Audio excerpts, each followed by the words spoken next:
नमस्कार, मैं हूं दीपिका यादव। शाम के 4 बज गए हैं। वक्त हो गया है देश और दुनिया की सबसे बड़ी खबरों का, जिसकी शुरुआत हम करेंगे पाकिस्तान से, जहां पर अब आसिम मुनीर को गद्दार का टाइटल देना शुरू हो गया है।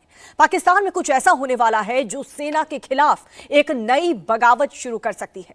पाकिस्तानी मीडिया के मुताबिक, आपको बता दें, पाकिस्तान में इजरायल को मान्यता देने की प्रक्रिया अब शुरू हो गई है। शहबाज सरकार पर इजरायल को मान्यता देने का दावा, मुनीर ट्रंप डील में इजरायल को मान्यता देने का दावा किया जा रहा है। पाकिस्तानी डेलीगेशन जाने का दावा।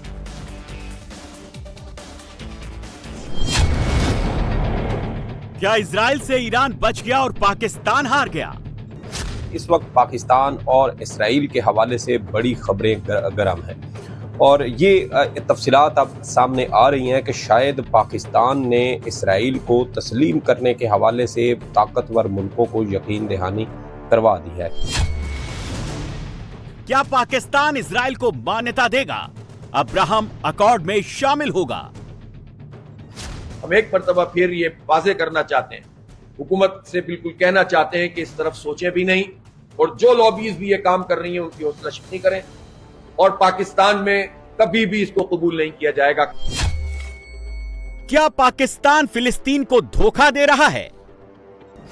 चाहे तमाम के तमाम जो गल्फ कंट्रीज हैं, अगर वो इजराइल को तस्लीम कर लेंगे तब भी पाकिस्तान नहीं करेगा, क्योंकि हम फलस्तीन के लोगों को धोखा नहीं दे सकते। जो मुल्क इस्लाम के नाम पर बना, जिस मुल्क में सुबह शाम इजराइल का विरोध होता है, जिस मुल्क की सियासत एंटी इजराइल है, क्या वही पाकिस्तान इजराइल के सामने झुकने को तैयार है? पाकिस्तान में एक नया दावा किया जा रहा है।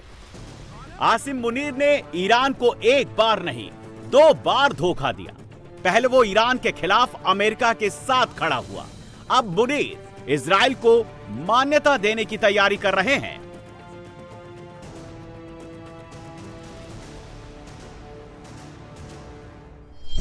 यहाँ पर मैं इख्तिलाफ करूंगी हामिद मीर साहब से कि उन्होंने ये बात बिल्कुल गलत कही कि पाकिस्तान फलस्तीनियों को धोखा नहीं दे सकता।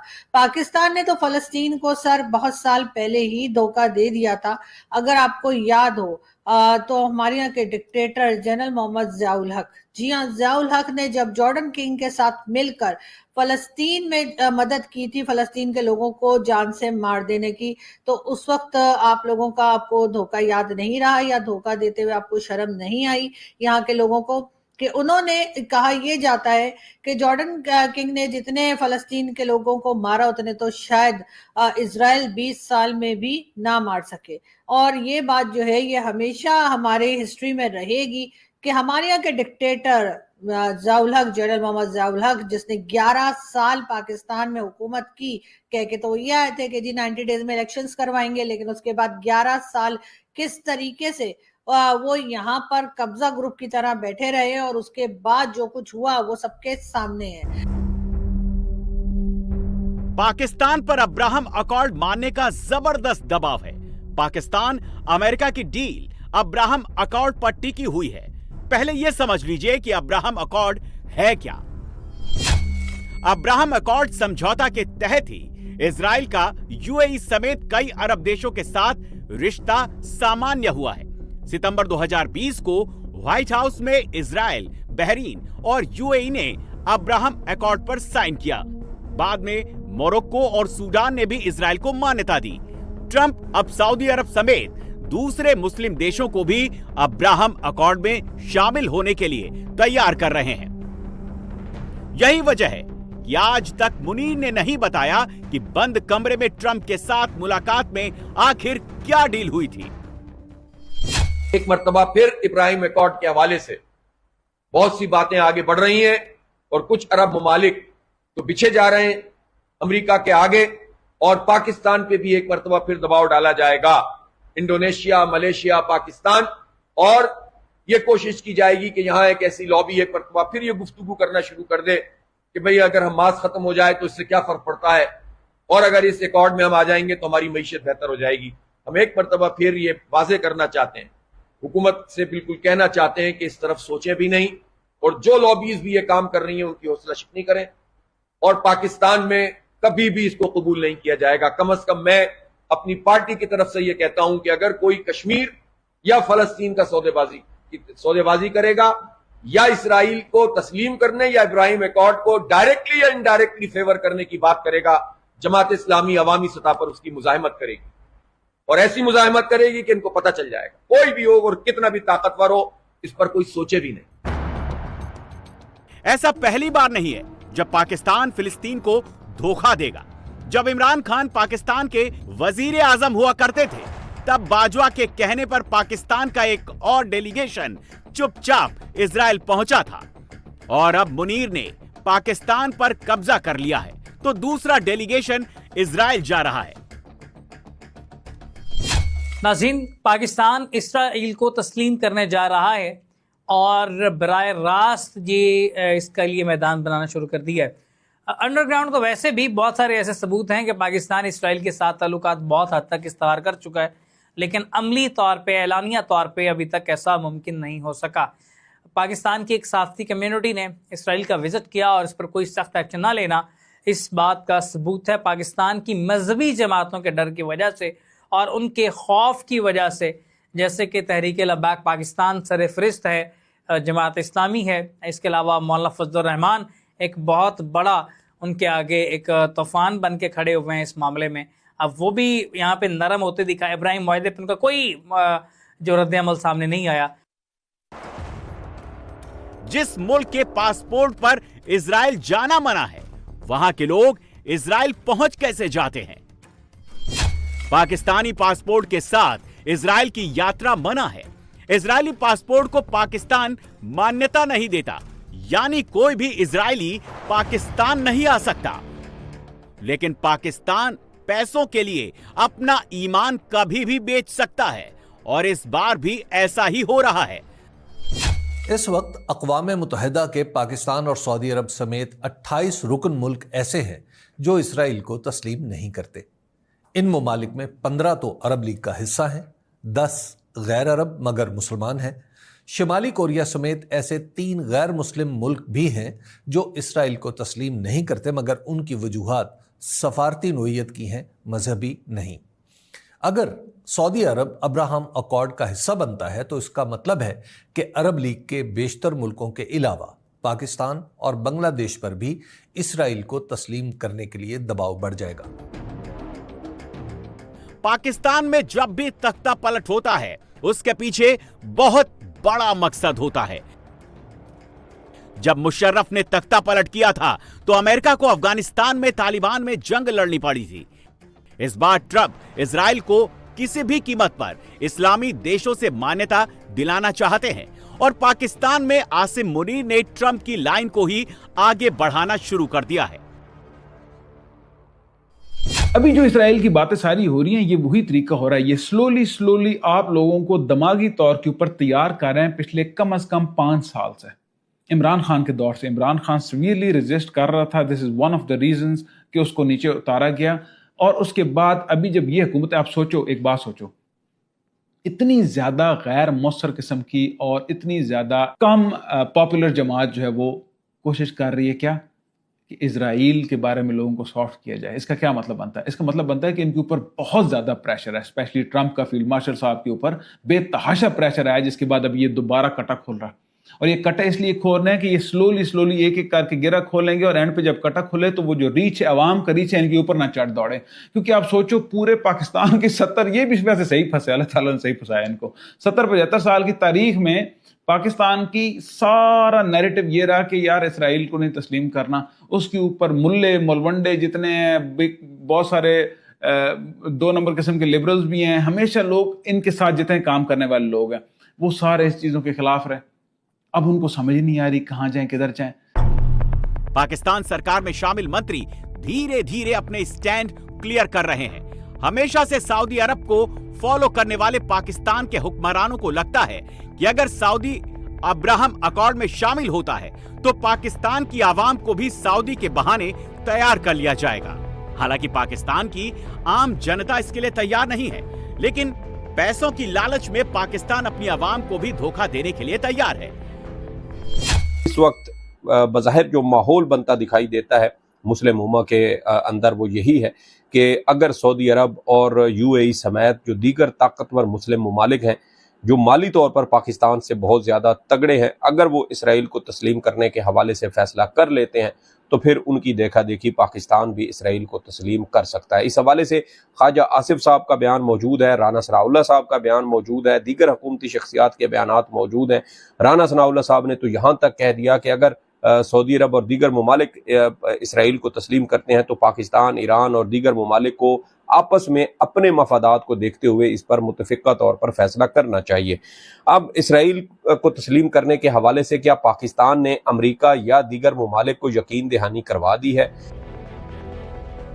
जहां फिलिस्तीनी और पाकिस्तानी भाई भाई कहे जाते हैं, जहां फिलिस्तीन के फेवर में जंग लड़ने के लिए पाकिस्तान की अवाम इजराइल से लड़ने को तैयार बैठी है, उस पाकिस्तान के हुक्मरान इजराइल के साथ दोस्ती करने जा रहे हैं और ये उस डील का हिस्सा है जो व्हाइट हाउस में ट्रंप और आसिम मुनीर के बीच हुई थी। मुहर्रम जुलूस के दौरान बिहार के 6 ऐसे जिले जहां पर बवाल और हंगामा हुआ है। ताज़िया जुलूस के दौरान ताकत दिखाने की कोशिश की गई है। बिहार के मोतिहारी में जुलूस देखने गए एक शख्स की हत्या कर दी गई। मृतक का नाम अजय यादव है। अजय अपने भाई के साथ मुहर्रम का जुलूस देखने गया था और तभी उसी वक्त उपद्रवियों ने तलवार से गले पर वार कर दिया। दरभंगा में भी ऐसा ही हुआ है। वहां पर भी जुलूस के दौरान दारोगा पर चाकू से अटैक हुआ। भागलपुर, अररिया में भाईजान से भिड़ गए। समस्तीपुर, कटिहार में भी बवाल और हंगामा हुआ। बिहार के भागलपुर में मुहर्रम जुलूस के दौरान भाईजान से भाईजान भिड़ गए।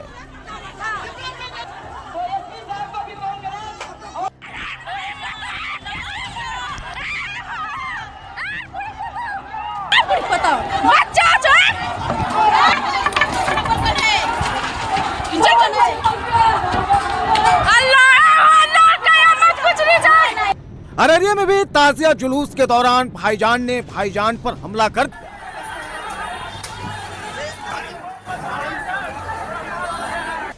समस्तीपुर में उपद्रवियों ने जुलूस के दौरान एक हिंदू की दुकान पर हमला बोल दिया।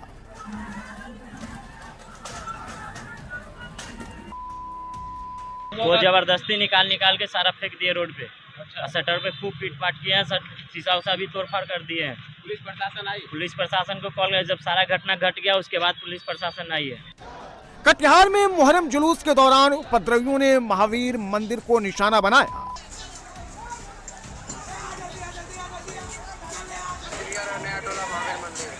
मंदिर सब तोड़ रहा है, वहाँ पे महावीर मंदिर में, नया टोला में सब मंदिर तोड़ रहा है। इधर देखिए, इतना हिंदू बस, इधर देखिए। दरभंगा में भाईजान ने जुलूस के दौरान दारोगा पर किया चाकू से अटैक। पूर्वी चंपारण में मुहर्रम जुलूस देखने गए शख्स की तलवार से हत्या।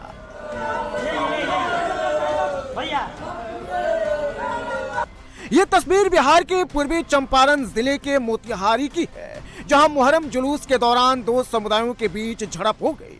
जहां मुहर्रम जुलूस देखने गए दो भाई अजय यादव और राजेश यादव पर भाईजान की गैंग ने तलवार से हमला कर दिया। अजय यादव के गले पर उपद्रवियों ने तलवार से सीधे वार किया। गले की नस कटने की वजह से अजय यादव की मौत हो गई। पुलिस के मुताबिक हत्या के पीछे आपसी रंजिश बताई जा रही है। पुलिस ने दो लोगों को हिरासत में लिया है। आरोपियों से पूछताछ की जा रही है। मस्जिद के ऊपर मौजूद लोग पथराव कर रहे हैं।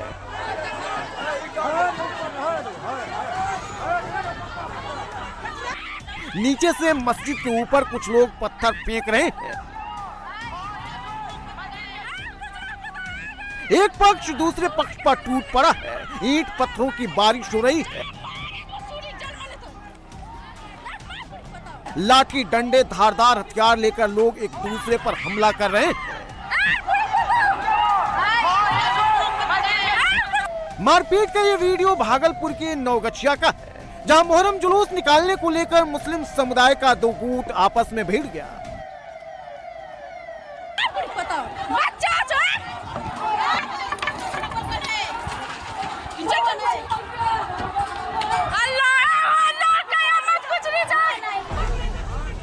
पहले ताजिया जुलूस निकालने को लेकर अलाउद्दीन गुट और ग्यास अली गुट के बीच जमकर मारपीट हुई। ग्यास अली गुट के लोगों ने घर में घुसकर अलाउद्दीन गुट के लोगों पर हमला करने और लूटपाट करने का आरोप लगाया है। अब बवाल के बाद पूरे इलाके में भारी पुलिस बल तैनात है। चप्पे चप्पे पर नजर रखी जा रही है।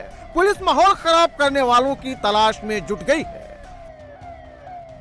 बिहार के समस्तीपुर में भी मुहर्रम जुलूस के दौरान बवाल हुआ है। ताजिया जुलूस में शामिल उपद्रवियों ने एक हिंदू की दुकान को टारगेट कर अटैक कर दिया। उपद्रवियों ने दुकान में जमकर तोड़फोड़ की। लाठी डंडे से दुकानदार और दूसरे लोगों को पीटा गया, जिसमें कई लोग गंभीर रूप से घायल हो गए। का जो खारा जुलूस आता है उनके तरफ से। तो आपके दुकान का सामान सड़क पर रखा हुआ था? सड़क पे एक भी नहीं रखा हुआ था, सब अंदर था। नाला के अंदर सारा सामान रखा हुआ था। वो जबरदस्ती निकाल के सारा फेंक दिए रोड पे। अच्छा। शटर पे खूब पीट पाट किए हैं, शीशा उसा भी तोड़फाड़ कर दिए हैं। पुलिस प्रशासन आई? पुलिस प्रशासन को कॉल किया, जब सारा घटना घट गया उसके बाद पुलिस प्रशासन आई है। जब तक पुलिस पहुंचती तब तक उपद्रवी तोड़फोड़ कर चुके थे। इलाके में माहौल काफी टेंस था। स्थानीय लोगों का आरोप है कि अगर मुहर्रम जुलूस के साथ पुलिस वाले होते तो ये हमला नहीं होता, लेकिन जब पुलिस आई तो इस पूरे मामले को आपसी रंजिश का रंग देने में जुट गई। प्रशासन मुस्तैद है। यहाँ इस रास्ते से जुलूस जा रहा था। ये जो दुकानदार है ये भी रामनगर के रहने वाले हैं और रामनगर के तरफ का ही जुलूस है। इन लोगों का कुछ व्यक्तिगत मामला है। तो जो एक दो लड़के असामाजिक थे उन लोगों को ऑलरेडी चिन्हित किया गया है, वीडियोग्राफी हुई है। इसमें जो भी लीगल एक्शन होता है हम त्वरित रूप से कार्रवाई कर देंगे। समस्तीपुर में उपद्रवियों ने एक दुकान पर अटैक किया तो अररिया में भाईजान आपस में ही भिड़ गए। लठ लेकर जो लोग दौड़ रहे हैं वो भी मुस्लिम समुदाय से जुड़े हैं और जिन्हें मारने के लिए ये लोग दौड़े हैं वो भी मुस्लिम समुदाय के ही लोग हैं। अररिया के फारबिसगंज में मुहर्रम जुलूस के दौरान एक ही समुदाय के दो गुट आपस में इसलिए भिड़ गए क्योंकि दोनों एक दूसरे से आगे निकलना चाहते थे, लेकिन एक गुट दूसरे गुट को आगे नहीं निकलने दे रहा था। नहीं, ये मुख्य जुलूस अभी निकलने से पहले की ये मामला है। मुख्य जुलूस जैसे निकली उसके पहले दो पक्ष आपस में ढेला ढपुर किए थे। दोनों पक्ष में ढेला बुली चली थी और उसके बाद जैसे हम लोगों को खबर मिला तुरंत दोनों पक्ष अभी ढेला या ईट रोड़ी पत्थर बरसाया गया। ईटा पत्थर चली थी। दोनों पक्ष अभी जिससे हम लोगों को खबर मिली है तुरंत पहुंचे। उसके बाद दोनों पक्ष अपने अपने तीतर भीतर कर दिया गया है। बिहार के कटिहार में नया टोला में मुहर्रम जुलूस के दौरान उपद्रवियों ने महावीर मंदिर के ऊपर पथराव कर दिया। मंदिर सब तोड़ रहा है। वहाँ पे महावीर मंदिर में नया टोला में सब मंदिर तोड़ रहा है। इधर देखिए इतना हिंदू बस, इधर देखिए। स्थानीय लोगों ने मंदिर के सामने हंगामा, पथराव और तोड़फोड़ का आरोप लगाया है। मंदिर के पास मौजूद घरों पर उपद्रवियों ने पथराव किया जिसमें खिड़कियों के शीशे टूट गए। इसके बाद पूरे इलाके में तनाव फैल गया। हिंदू संगठन के हजारों लोग महावीर मंदिर के बाहर इकट्ठा हो गए। गनीमत रही कि पुलिस ने लोगों को समझा बुझाकर विवाद को शांत कराया। पुलिस पूरे इलाके में कैंप कर रही है। उपद्रवियों पर नजर रखी जा रही है। माहौल खराब करने वालों के खिलाफ सख्त एक्शन की तैयारी में है पुलिस। मुहर्रम पर बवाल सिर्फ बिहार में ही नहीं हुआ है बल्कि मध्य प्रदेश में भी हंगामा हुआ है। दरअसल मध्य प्रदेश में भी मुहर्रम के दौरान 3 जिलों में बवाल हुआ। उज्जैन में बैरिकेडिंग तोड़ने और लाठीचार्ज का एक नया वीडियो सामने आया। शाजापुर में ताजिया को लेकर के मुस्लिम समुदाय के ही दो गुट आपस में भिड़ गए। रतलाम में भी हिंदू राष्ट्र का बैनर जलाने पर हिंदू संगठन के कार्यकर्ता भड़के हैं। रतलाम के सैलाना में बाजार बंद है। सड़क पर हनुमान चालीसा का पाठ हो रहा है।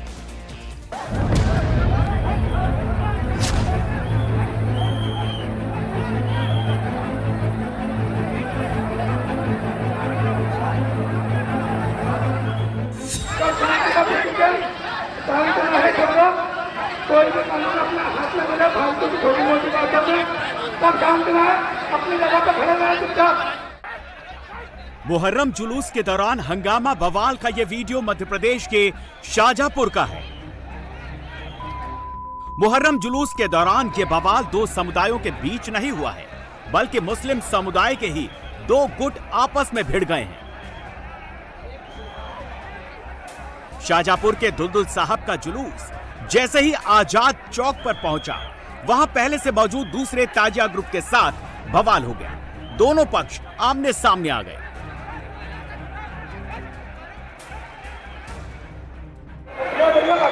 कर रहे हैं, कुछ भी नहीं हुआ है, सब शांत रहे, कुछ नहीं हुआ है, सब शांति का प्रतीक है, शांत रहे सब लोग, कोई अपने खाते मिले फालतू की छोटी छोटी बातों में, सब शांत रहे, अपनी जगह पर खड़े रहे चुपचाप।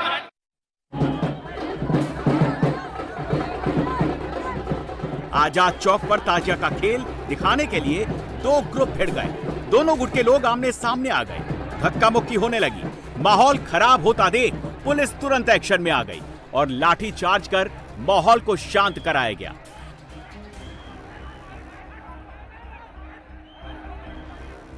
सब अपनी अपनी जगह खामोश हो जाए भाई, खामोशी से काम ले, तो सब खामोश हो जाओ। ये आखिरी जुलूस है आज 10 तारीख का। मुहर्रम का जुलूस रात 12 बजे शुरू हुआ था और सुबह 5 बजे तक चलने वाला था, लेकिन विवाद के बाद प्रशासन ने इसे रात 2 बजे ही समाप्त करवा दिया। उज्जैन में मुहर्रम जुलूस के दौरान हुए बवाल का ये सबसे नया वीडियो है। 7 मिनट के इस वीडियो में साफ साफ दिखाई दे रहा है मुहर्रम जुलूस में सैकड़ों लोगों की भीड़ है। पुलिस वाले भी भीड़ को आगे बढ़ाते हुए दिखाई दे रहे हैं। जुलूस में सबसे आगे जो भीड़ है वो निर्धारित रूट की तरफ जा रही है, लेकिन जैसे ही जुलूस का घोड़ा आता है, जुलूस में मौजूद लोग पहले से निर्धारित रूट को छोड़कर बैरिकेडिंग की तरफ घोड़े को मोड़ देते हैं। बैरिकेडिंग को तोड़कर दूसरी तरफ जाने की कोशिश करते हैं। इसके बाद वहां अफरा तफरी मच जाती है। बैरिकेडिंग के दूसरी तरफ मौजूद लोग भागने लगते हैं।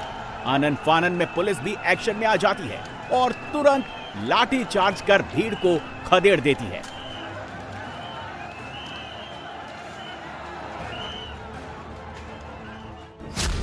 पूरे मामले में आयोजक और उसके 15 साथियों पर एफआईआर दर्ज की गई है। आरोपियों पर बीएनएस की धारा 191, 192, 132 और 128 के तहत केस दर्ज हुआ है। सीसीटीवी के आधार पर आरोपियों की पहचान की जा रही है। वहीं ईद मिलाद उन नबी जुलूस कमेटी के सह सचिव एडवोकेट मकसूद अली ने इस पूरे विवाद से पल्ला झाड़ लिया है और जुलूस में शामिल असामाजिक तत्वों पर जानबूझकर हंगामा करने का आरोप लगाया है। मुहर्रम तारीख की 9 तारीख को जुलूस निकलता, उसमें ये घोड़ा निकलना था। रूट के मुताबिक इसको सीधे जाना था। बाकी कुछ लोग इसको खजूर वाली मस्जिद से इधर गीता कॉलोनी के ले जाना चाहते थे। उधर बैरिकेड्स लगे थे, पुलिस ले जाना बंद कर दिया पुलिस ने। बाकी ये लोग ज़बरदस्ती घुसने लगे, इन पे लाठीचार्ज हुआ। मेरा ऐसा कहना है 2-4 दिन पहले कंट्रोल रूम में मीटिंग हुई थी। सब तरीके से मुहर्रम के जुलूस के लेकर ही मीटिंग हुई थी। उसमें सब रूट तय हुआ था, उसमें जिम्मेदार लोग सारे लोग थे। अगर कोई बात इनको रखना थी तो उसी टाइम रखना थी, बात करना थी प्रशासन से। इस तरह से ये हंसी का पात्र बनते हैं, इस तरह लाठीचार्ज होता है, ये गलत है। और जो जिम्मेदार लोग थे उसके, उन लोगों पे कार्रवाई होना चाहिए। उज्जैन में मुहर्रम जुलूस के दौरान तय रूट छोड़कर जुलूस निकालने की कोशिश और पुलिस वालों पर अटैक के बाद अब राजनीति भी तेज हो गई है। जो पुलिस प्रशासन ने अनुमति दी है, जिस रूट पर जुलूस निकलेगा उसी पर निकाला जाएगा। अगर आपने बाबा साहब अंबेडकर के संविधान को हाथ में लेने की कोशिश की और मनमर्जी से जुलूस निकालकर हिंदुओं की संपत्ति को तोड़ने या क्षतिग्रस्त या छाती पीटकर लोगों में दहशत बनाने की कोशिश की तो कान खोलकर सुन लेना। उज्जैन में जो घटना घटित हुई है, सरकार ने बहुत सख्त एक्शन लिया है। पुलिसकर्मियों पर जो उपद्रवियों ने हमला किया है, इसमें भी मर्डर केस और 307 जैसे आपराधिक प्रकरण दर्ज किए जाएंगे, क्योंकि पुलिस पर गंभीरता से हमले वहां पर अपराधियों ने किए हैं। ऐसे सारे अपराधियों को चिन्हित कर लिए गए, उनके खिलाफ अपराध दर्ज कर लिए गए। कान खोलकर समझ लेना, जिनने बाबा साहब अंबेडकर के संविधान को हाथ में लिया है उनके हाथ पैर दुरुस्त कर दिए जाएंगे।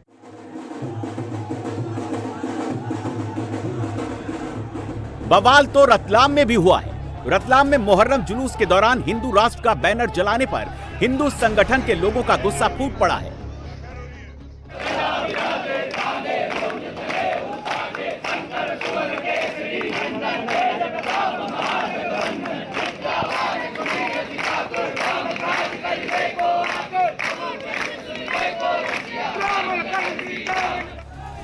हिंदू राष्ट्र का बैनर जलाने के खिलाफ हिंदू संगठन के कार्यकर्ताओं ने सैलाना थाने के बाहर जमकर प्रदर्शन किया।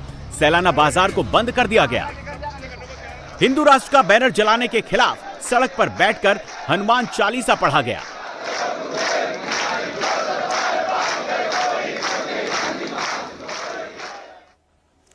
मुहर्रम के जुलूस के दौरान यूपी के भी कई ऐसे शहर हैं जहां पर विवाद हुआ। लखीमपुर में उपद्रवियों ने जम करके उत्पात मचाया। ताजिए का जुलूस निकल रहा था और इसी दौरान कुछ युवक भड़क उठे। अचानक से ईंट पत्थर चलने शुरू हो गए। लाठी डंडों से लैस जुलूस में शामिल लड़के उपद्रव मचाने लगे। ये पूरा इलाका एक जंग के मैदान में तब्दील हो गया। लाउड स्पीकर की आवाज को लेकर के लखीमपुर में बवाल हुआ है। जुलूस में शामिल लोगों ने घरों में सफेद पाउडर फेंका। विरोध करने पर उपद्रवियों ने जमकर के पत्थरबाजी की है। पुलिस ने 4 आरोपियों के खिलाफ केस दर्ज कर लिया। उपद्रवियों के हाथ में पत्थर है जो सामने की तरफ फेंका जा रहा है। भीड़ की शक्ल में मौजूद दबंगाइयों में किसी के हाथ में डंडा है तो कोई पत्थरबाजी कर रहा है। उपद्रवियों ने ताजिए का जुलूस निकालने के दौरान लखीमपुर में किस कदर तांडव मचाया, आप इन बिखरे हुए पत्थरों को देखकर समझ सकते हैं। यह पूरा विवाद लखीमपुर खीरी के बड़ा गांव इलाके में हुआ। यहां मुहर्रम का जुलूस निकल रहा था। इसी दौरान भीड़ में शामिल कुछ उपद्रवियों ने घरों में पाउडर फेंकना शुरू कर दिया। जब लोगों ने विरोध किया तो उपद्रवी मारपीट पर उतारू हो गए। लोगों के घरों में पत्थर फेंके गए। घर में मौजूद लोगों को बाहर निकालकर बेरहमी से पीटा गया। ये बड़ा गांव का वही इलाका है जहां रविवार को पत्थरबाजी की वारदात को अंजाम दिया गया। यहां सड़क पर, घरों के भीतर, यहां तक कि छत के ऊपर भी पत्थर फेंके गए। जिस तरह यहां उपद्रवियों ने अटैक किया उससे साफ है कि हमले की साजिश पूरी प्लानिंग के साथ रची गई थी। हमलावर पूरी तैयारी के साथ जुलूस में शामिल होने के लिए आए थे। लखीमपुर के बड़ा गांव इलाके में मुहर्रम के जुलूस के दौरान किस तरीके से उत्पात होता है, बवाल होता है, आगजनी होती है, मौके पर किस तरीके से पत्थरबाजी होती है, घर में मौजूद पत्थर और ईंटें बताने के लिए काफी हैं कि किस तरीके से जुलूस के दौरान यहां पर ईंट पत्थर चले हैं, किस तरीके से घरों में पाउडर फेंका गया है जिसके बाद मौके पर बवाल हुआ है। तो चाहे जमीन की बात कर लें, यहां पर भी ईंट पत्थर पड़े हुए हैं। पलंग है, इस पे भी देखिए इतने बड़े बड़े ईंट और पत्थर पड़े हुए हैं। अगर अंदाजा लगाइए किसी के सर पे लग जाए तो ये पत्थर से कितनी ज्यादा चोट लग सकती है। घर का छप्पर है, छप्पर के ऊपर भी देखिए ईंट और पत्थर पड़े हुए हैं। तो ये समझिए कि जो साजिश है सुनियोजित थी। लोग तय करके आए थे कि अगर आज यहाँ कुछ होता है तो बवाल होगा, और उसके बाद जैसे ही लोगों ने साउंड धीमा करने की गुजारिश की, लोग भड़क गए और भड़कने के बाद उनकी तरफ से बाकायदा पाउडर फेंका गया और इस तरीके से ईंट पत्थर फेंके गए। जैसे ही लखीमपुर में मुहर्रम के जुलूस के दौरान विवाद की खबर प्रशासन को मिली, वहां भारी संख्या में पुलिस बल भेजा गया। इस दौरान हिंदू संगठन के लोग भी वहां पहुंच गए, जिसके बाद हालात काफी तनावपूर्ण हो गए। पुलिस ने जब मामले की जांच शुरू की तो इस पूरे उपद्रव में 4 लोगों के नाम सामने आए। लखीमपुर में माहौल खराब करने की साजिश जाहिद, सुलेमान और नूरी ने रची थी। पुलिस ने आरोपियों के खिलाफ केस दर्ज कर लिया। जिस इलाके में यह सारा विवाद हुआ उस रूट से पहले कभी ताजिए का जुलूस निकलता ही नहीं था। इस बार जुलूस निकला तो हिंदू समुदाय के लोगों ने इसका विरोध नहीं किया, लेकिन जैसे ही लोगों ने लाउड स्पीकर की आवाज कम करने को कहा, उपद्रवियों ने विवाद शुरू कर दिया। ये केवट जी की किस तरीके से एकाएक बवाल बढ़ा और कैसे यहाँ पर पत्थरबाजी शुरू हो गई? साहब ताजिया इधर से सभी कभी आते नहीं थे और हम लोगों को इतराज भी नहीं है, लेकिन साहब आते हैं तो आप इस साल आए तो यहाँ रोक के और यहाँ बहुत देर तक बजा, लेकिन हम लोगों को मना नहीं किया। लेकिन वहाँ जब वहाँ पंडित जी के यहाँ वहाँ बवाल हुआ, वहाँ से जब हम लोग आए तो वहाँ चल रहे थे, फिर वहाँ से इधर डालने लगे। तो इधर डालने लगे तो हम लोग साहब 1000-1500 के आदमी, लगभग करीब 1000-1500 आदमी थे। तो हम लोगों को कह रहे थे इतने लोग हो, भून देंगे, मार डालेंगे, जीने नहीं देंगे, कब तक सरकार रहेगी, यही साहब कह रहे थे, नारा लगा। जो फुटेज दिख रहा है उसमें तो वो बाकायदा पत्थर मार रहे हैं, उसको अपना स्टोरी में लगा रहे हैं सोशल मीडिया। हाँ, ये इतना आप समझ लीजिए कितनी दबंगई है कि मतलब वो अपनी स्टोरी लगा रहे हैं। राजस्थान के जयपुर में ईसीबी ने एक बड़ी कार्रवाई की है। दरअसल होमगार्ड के एडिशनल एसपी नवनीत जोशी और इंस्पेक्टर जितेंद्र पाल को 25,000 रुपए घूस लेते हुए पकड़ा है। दोनों ने एक सस्पेंड होमगार्ड के जवान को फिर से नौकरी पर बहाल करने के लिए पहले 8 लाख रुपए मांगे थे और फिर 2 लाख रुपए में मान गए। ये 2 लाख रुपए 25-25 हजार रुपए करके किश्तों में देने थे, जिसका पहला किश्त आज देना था। होमगार्ड के जवान ने इस पूरी डील की जानकारी एसीबी को दे रखी थी। जैसे ही होमगार्ड का जवान पैसे देने पहुंचा, एसीबी की टीम ने रंगे हाथों होमगार्ड के एडिशनल एसपी नवनीत जोशी और इंस्पेक्टर जितेंद्र पाल को पकड़ लिया। जिस वक्त एसीबी की कार्रवाई चल रही थी उस वक्त इंडिया टीवी संवाददाता मनीष भट्टाचार्य भी मौके पर मौजूद थे। मनीष पूरी घटना पर यह रिपोर्ट भेजी है, आपको दिखाते हैं। राजस्थान पुलिस में एडिशनल एसपी के पद पर नवनीत जोशी को एंटी करप्शन ब्यूरो ने रंगे हाथों 25,000 रुपए घूस लेते हुए पकड़ा। नवनीत जोशी कमांडेंट के पद पर यहां पर होमगार्ड के दफ्तर में मौजूद थे और ये बताया जा रहा है कि होमगार्ड के कर्मचारी के सस्पेंशन को बहाल करने के लिए 2 लाख रुपए की डिमांड की थी एसएचओ के द्वारा। एक एसएचओ को भी पकड़ा गया है, उससे भी पूछताछ की जा रही है और ये जो 2 लाख रुपए की डिमांड की थी इसमें 25,000 रुपए की किस्तों का जो देने की बात थी वो तय हुआ था और उसके बाद आज पहली किस्त थी जिसको लेकर बुलाया गया था और उसी में एंटी करप्शन ब्यूरो ने रंगे हाथों नवनीत जोशी को पकड़ लिया 25,000 रुपए घूस लेते हुए। ये नवनीत जोशी का दफ्तर है कमांडेंट का और आप देखिए यहाँ पर अंदर कार्रवाई चल रही है। एंटी करप्शन ब्यूरो की टीम लगातार अंदर कार्रवाई कर रही है और नवनीत जोशी से पूछताछ की जा रही है कि आखिरकार नवनीत जोशी ने और भी क्या पैसे लिए हैं और जो एसएचओ है जिसको गिरफ्तार किया गया है जिसके द्वारा नवनीत जोशी ने पैसे लिए थे उससे भी पूछताछ की जा रही है। दोनों को आमने सामने बैठाकर पूछताछ की जा रही है। लेकिन बड़ी कार्रवाई है और बड़ी बात यह है कि कुछ दिनों में ये तीसरी कार्रवाई है जिसमें एक एडिशनल एसपी को पकड़ा गया है। इससे पहले भी 2 एडिशनल एसपीओ को एंटी करप्शन ब्यूरो ने पकड़ा था, लेकिन इस बार रंगे हाथों ये एडिशनल एसपी पकड़े गए हैं और वो भी होमगार्ड के दफ्तर में, जो कि नवनीत जोशी कमांडेंट के पद पर यहाँ पर अपने कमरे में थे और यहीं पर अंदर पैसा यानी घूस लेते हुए पकड़े गए। यूपी के हरदोई में बच्चों के विवाद में मारपीट हुई है, पत्थरबाजी और गोली तक चल गई है। पंजाब के आदमपुर में 3 बदमाशों ने एक घर पर पेट्रोल बम से हमला कर दिया। हरदोई से आदमपुर तक क्यों चली है गोली, क्यों चले बम, देखिए इस रिपोर्ट में। युवक जैसे ही पहली गोली चलाता है चीख पुकार मच जाती है, जो जहां होता है वहीं रुक जाता है। युवक दूसरी गोली फायर करने के लिए तानता है, तभी एक शख्स वहां पहुंचता है और फायरिंग करने वाले शख्स को वहां से हटाता है। फायरिंग की यह घटना यूपी के हरदोई की है। हुआ ये कि बच्चों के बीच किसी बात को लेकर मामूली विवाद हो गया, जिसके बाद एक पक्ष ने दूसरे पक्ष के घर में घुसकर पहले मारपीट की, पथराव किया, उसके बाद फायरिंग कर दी। फायरिंग में तो किसी को गोली लगने की खबर नहीं है, लेकिन मारपीट में कई लोग घायल हो गए, जिनका अस्पताल में इलाज चल रहा है। मारपीट और फायरिंग की घटना के बाद गांव में तनाव का माहौल है। एहतियातन पुलिस वालों को गांव में तैनात कर दिया गया है। पुलिस मामले की जांच कर रही है। ग्राम महमूदपुर थाना पिहानी में सुबह लगभग 9:30 बजे 2 पक्षों में पूर्व के बच्चों के विवाद को लेकर मारपीट की घटना घटित हो गई, जिसमें एक पक्ष के द्वारा अपनी लाइसेंसी राइफल से फायरिंग भी की गई। मामले में तहरीर प्राप्त कर सुसंगत धाराओं में अभियोग पंजीकृत करते हुए विधिक कार्रवाई की जा रही है। ये तस्वीर पंजाब के आदमपुर की है। 3 नकाबपोश बदमाशों ने घर में 1-2 नहीं लगातार 5 पेट्रोल बम से हमला किया। नकाबपोश बदमाशों ने उस वक्त पेट्रोल बम फेंके जब घर वाले और गांव वाले सो रहे थे। बदमाशों ने चुपचाप आकर घर पर हमला कर दिया। पेट्रोल बम से हमले में घर के बाहर और भीतर काफी नुकसान हुआ है। सुबह जब परिवार के लोग उठे तो देखा कि घर के अंदर कांच के टुकड़े बिखरे पड़े हुए हैं और मेन गेट पर जलने के निशान थे। तो घर वालों ने तुरंत पुलिस को इसकी जानकारी दी। पुलिस घटना की जांच के लिए घर में लगे सीसीटीवी कैमरे खंगाल रही है, जिनमें दिखा कि 3 अज्ञात युवक मोटरसाइकिल पर सवार होकर आए और घर पर पेट्रोल से भरी बोतलें फेंककर फरार हो गए। पुलिस मामले की गंभीरता से जांच कर रही है और जल्द ही आरोपियों को अरेस्ट करने की बात कह रही है। उत्तर प्रदेश में ऑपरेशन लंगड़ा बदमाशों के लिए काल बन गया है। शराफत से सरेंडर करने में ही भलाई है, नहीं तो पुलिस की गोली से बदमाशों का पक्का इलाज हो रहा है। उधर पंजाब पुलिस भी गैंगस्टर्स का हिसाब यूपी स्टाइल में ही कर रही है। मोगा में लखबीर सिंह गैंग के 3 शातिर शूटर्स को पुलिस ने धर दबोचा है।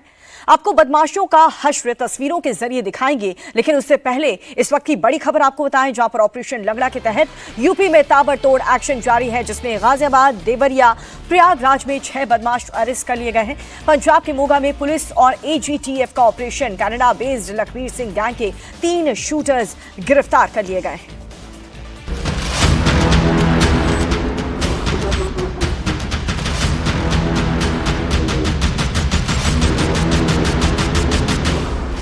बदमाशों को बिल से निकालना हो तो भला यूपी पुलिस से बेहतर ऑप्शन क्या हो सकता है। बदमाश चाहे पाताल में ही क्यों न छिपा हो, यमराज उसे ढूंढ ही लेता है। योगी की पुलिस का स्टाइल इतना हिट हो गया कि कि दिल्ली से लेकर हरियाणा और पंजाब तक की पुलिस इसे इंप्लीमेंट कर रही है। प्रयागराज से लेकर गाजियाबाद, देवरिया और पंजाब के मोगा तक बदमाशों का संडे खराब रहा। दनादन एनकाउंटर से रविवार को कई बदमाशों की छुट्टी हो गई।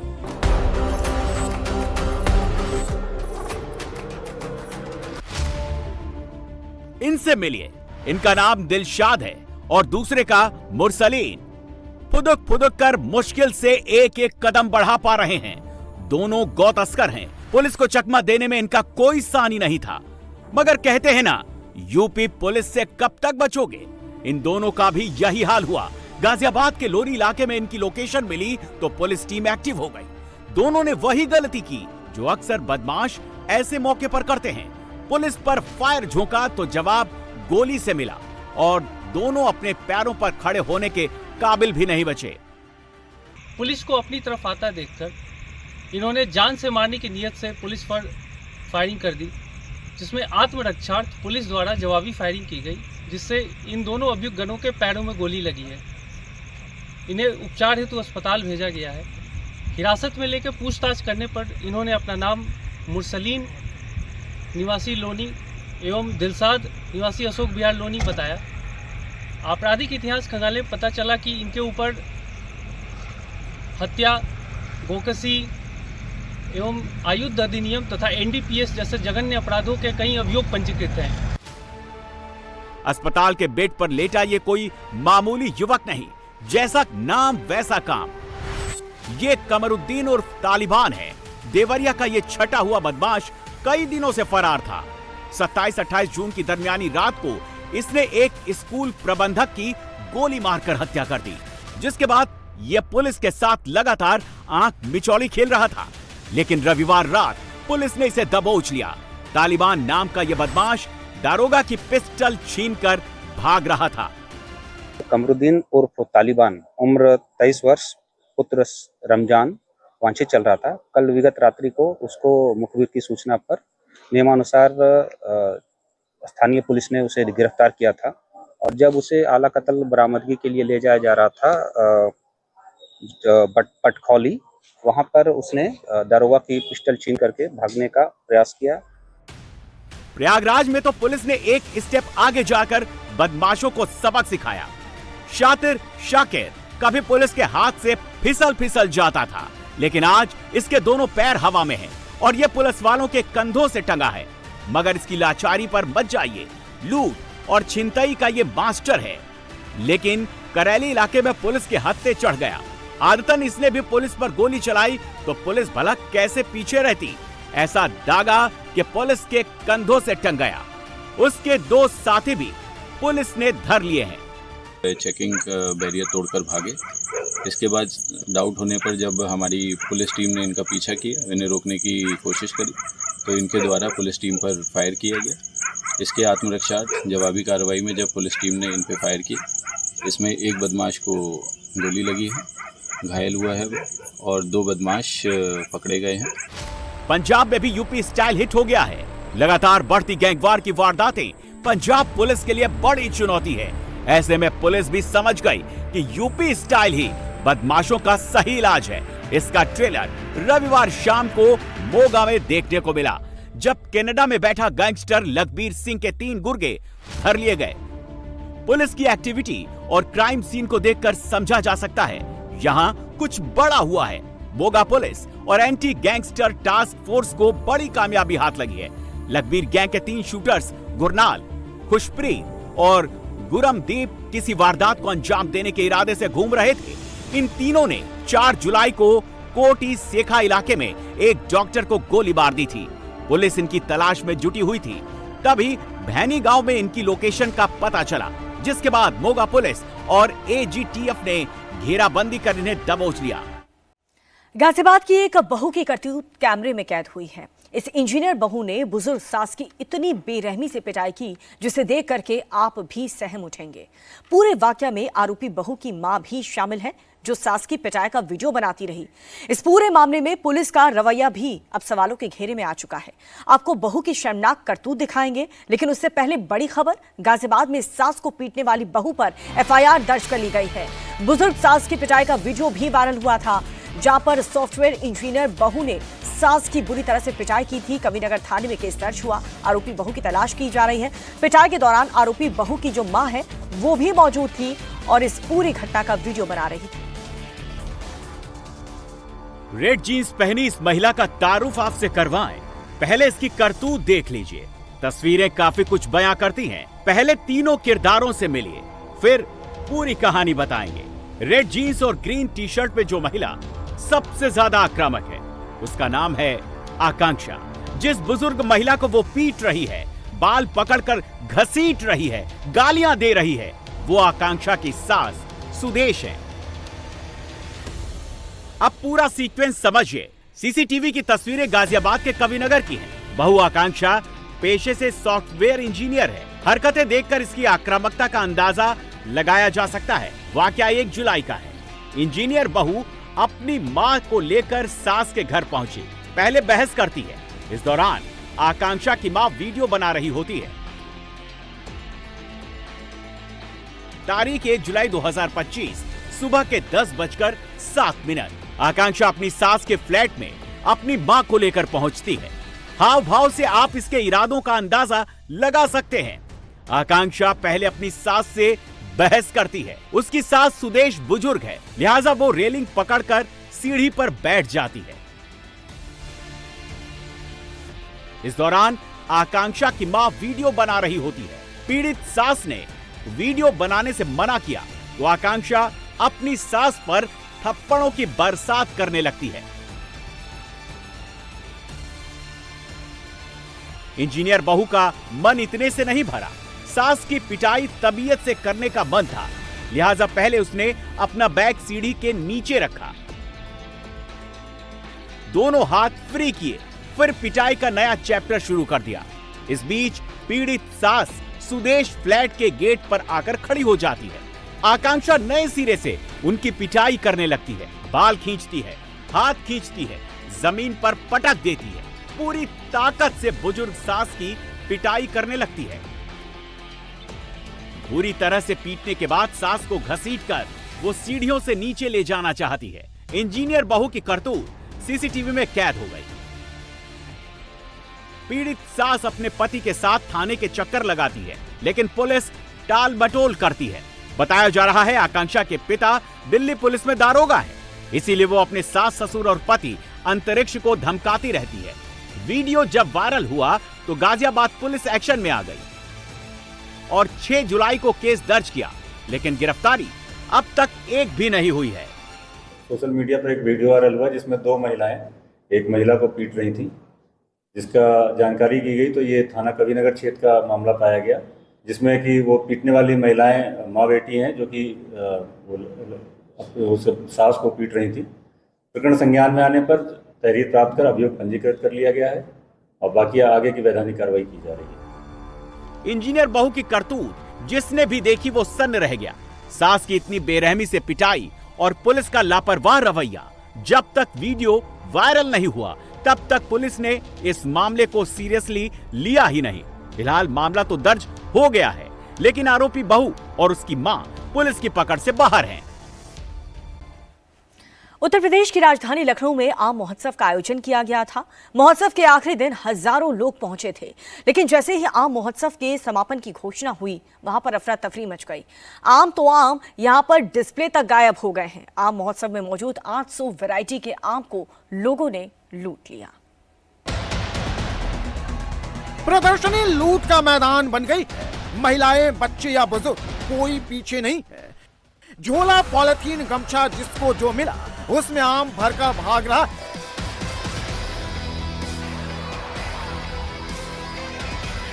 मैंगो फेस्टिवल की ऐसी तस्वीरें आपने शायद नहीं देखी होंगी। आम महोत्सव में ऐसी लूट मची कि वहां मौजूद सैकड़ों आम महज चंद मिनट में गायब हो गए। अलग अलग आमों से भरी टेबलें खाली हो गई। लोग आम तो आम ट्रे तक उठा ले गए। इन तस्वीरों को देख लोग बैग और झोले में आम भरकर ले जा रहे हैं। अपने हाथों में जितने आम आ सकते हैं उससे ज्यादा आम उठा रहे हैं। जल्दी जल्दी दोनों हाथों से आम झोले में रख रहे हैं। जब उनके हाथों में जगह नहीं बची तो लोग डिस्प्ले से आम उठाकर पीछे खड़े अपने लोगों को थमा रहे हैं। महिलाएं अपने आंचल में धड़ाधड़ आम भर रही हैं। और पल्लू में दर्जनों आम भरकर ले जा रही। एक शख्स तो टेबल के ऊपर चढ़कर आम उठा रहा है, छोटे बच्चे भी हाथों में आम भरकर ले जा रहे हैं। कुछ लोग तो प्लेट सहित आम उठाकर ले जा रहे हैं। दरअसल आम के लूट की ये तस्वीरें आई हैं यूपी के लखनऊ से, जहां पब्लिक ने ये कारनामा किया है। आम महोत्सव में तरह तरह के रसीले और खुशबूदार आम की किस्में शोकेस में रखी गई। भारी भीड़ इस आम महोत्सव का आनंद लेने पहुंची थी। यहाँ 3 दिनों का मैंगो फेस्टिवल मनाया जा रहा था। आम महोत्सव के आखिरी दिन सैकड़ों लोग आए थे। आम लूट के पीछे कंफ्यूजन को बताया जा रहा है। जब पुरस्कार वितरण का ऐलान हुआ तो लोगों ने इसको आम वितरण समझ लिया। वहीं लोगों के इस लूटपाट पर अखिलेश यादव ने यूपी सरकार और मैनेजमेंट पर सवाल उठाए। ये शहर तो बताओ नवाबों का शहर था, इस शहर की पहचान दूसरी है, लूट की नहीं है। पहले आप वाली पहचान है इसकी, पहले आप लीजिए, पहले आप। और यहाँ क्या लूट मचा दी? ये सब सरकार की वजह से हो रहा है। बताइए, हमारे शिल्पग्राम को बदनाम कर दिया सरकार ने, वहाँ आम लूट हो गई। तो अगर सिस्टम होता, एडमिनिस्ट्रेशन काम किया होता, मैनेजमेंट होता, तो आम के लिए भगदड़ नहीं मचती। जो आम वहाँ थे उनको बाकायदा पैकेट में बना देते और सरकार अपना 1 डिस्ट्रिक्ट 1 प्रोडक्ट का प्रचार करती और सभी बैगों में आम रख देती और पुलिस लगा करके एक लोग आते और आम लेते हुए चले जाते पैकेट, जब तुम्हें देना ही था। और ये सरकार ने जानबूझ के भगदड़ मचवाई जिससे हमारे गरीब लोगों का अपमान हो। अपमान करने के लिए भारतीय जनता पार्टी ने जानबूझ करके भगदड़ मचाई, उन्हें सब पता था। लखनऊ में इस आम लूट की रेस में हर एक आम आदमी कूद पड़ा। सामने कैमरा लगा हुआ था, हर किसी का चेहरा रिकॉर्ड हो रहा था, लेकिन किसी को कोई फर्क नहीं पड़ रहा है। ये सब आम लोग हैं जो लूट चोरी जैसी वारदातों पर सोशल मीडिया पर बड़ी बड़ी बातें करते हैं, लेकिन जब बात आई फ्री का माल उठाने की तो सारे नियम कायदे भूल गए। इन सबके चेहरे अब सोशल मीडिया पर ट्रेंड कर रहे हैं। मॉनसून उत्तर से लेकर के दक्षिण तक कहर मचा रहा है। महाराष्ट्र के भी ज्यादातर ऐसे इलाके हैं जहां पर जबरदस्त बारिश से हालात बेकाबू हो गए हैं। नासिक में गोदावरी नदी पूरे उफान पर है। नदी के किनारों पर मौजूद मंदिर, घाट पानी में सब कुछ डूब चुके हैं। फिलहाल वहां पर क्या है हालात, आपको दिखाते हैं इस रिपोर्ट में। आसमान से बरस रही आफत ने नासिकरों की चिंता बढ़ा दी है। कल से ही लगातार कई नासिक के इलाकों में मूसलाधार बरसात हो रही है और इस बरसात का असर क्या है नासिक के पंचवटी में, ये इन तस्वीरों से समझने का प्रयास करिए। सामने गोदावरी नदी का रौद्र रूप देखिए जो तेज प्रवाह के साथ इस पंचवटी से बह रही है। ये रामकुंड का टॉप एंगल दृश्य हम आपको दिखा रहे हैं, जहां पर तमाम मंदिर, छोटे मंदिर हो या बड़े मंदिर, वो पूरी तरह से जलमग्न हो चुके हैं। तेज प्रवाह के साथ पानी लगातार यहां से बह रहा है। गोदावरी नदी का जलस्तर बढ़ने के पीछे एक वजह यह भी है कि जो नासिक के घाट के इलाके हैं वहां पर भी काफी ज्यादा बरसात हुई, जिस वजह से डैम से पानी छोड़ना पड़ा है। गंगापुर डैम से करीब 4000 क्यूसेक से ज्यादा पानी छोड़ा गया, जिसकी वजह से गोदावरी नदी का जल स्तर बहुत ज्यादा बढ़ गया है।